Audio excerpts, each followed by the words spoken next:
जय श्री कृष्णा। कार्तिक मास की हार्दिक शुभकामनाएं। राजा पृथु बोले, हे ऋषि नारद श्रेष्ठ, आपको प्रणाम है। कृपा यह बताने की कृपा कीजिए कि जब भगवान शंकर ने अपने मस्तक के तेज को क्षीर सागर में डाला तो उस समय क्या हुआ। नारद जी बोले, हे नारद, जब भगवान शंकर ने अपना वह तेज सागर में डाल दिया तो उस समय वह शीघ्र ही बालक होकर सागर के संगम पर बैठकर संसार को भय देने वाला रुदन करने लगा।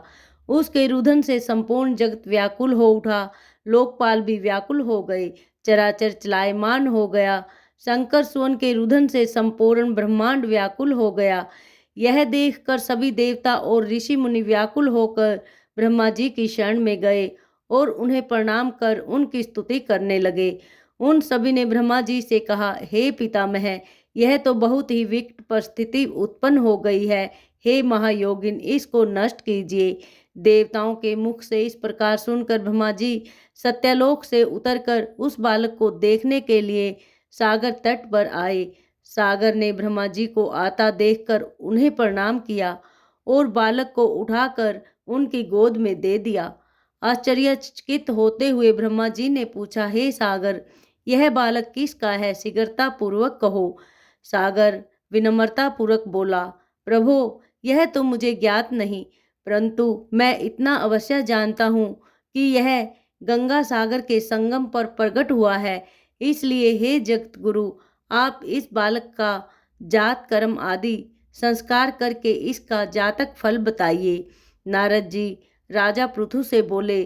सागर ब्रह्मा जी के गले में हाथ डालकर बार बार उनका आकर्षण कर रहा था। फिर तो उसने ब्रह्मा जी का गला इतनी जोर से पकड़ा कि उससे पीड़ित होकर ब्रह्मा जी की आंखों में आंसू टपकने लगे। ब्रह्मा जी ने अपने दोनों हाथों का जोर लगाकर किसी प्रकार सागर से अपना गला छुड़वाया और सागर से कहा, हे सागर सुनो, मैं तुम्हारे इस पुत्र का जातक फल कहता हूँ। मेरे नेत्रों से जो यह जल निकला है, इस कारण इसका नाम जलंधर होगा। उत्पन्न होते ही यह तरुणावस्था में प्राप्त हो गया है, इसलिए यह सब शास्त्रों का पारगामी, महापराक्रमी, महावीर, बलशाली, महायोद्धा और रण में विजय प्राप्त करने वाला होगा। यह बालक सभी दैत्यों का अधिपति होगा। यह किसी से भी पराजित न होने वाला तथा भगवान विष्णु को भी जीतने वाला होगा। भगवान शंकर को छोड़कर यह सबसे अवध्य रहेगा। जहाँ से इसकी उत्पत्ति हुई है यह वहीं जाएगा। इसकी पत्नी बड़ी पतिव्रता, सौभाग्यशालिनी, सर्वांग सुंदरी, परम मनोहर, मधुरवाणी बोलने वाली तथा शीलवान होगी। सागर के इस प्रकार कहकर ब्रह्मा जी ने शुक्राचार्य को बुलवाया और उनके हाथों से बालक का राजा अभिषेक कराकर स्वयं अंतर्ध्यान हो गए। बालक को देखकर सागर की प्रसन्नता की सीमा न रही।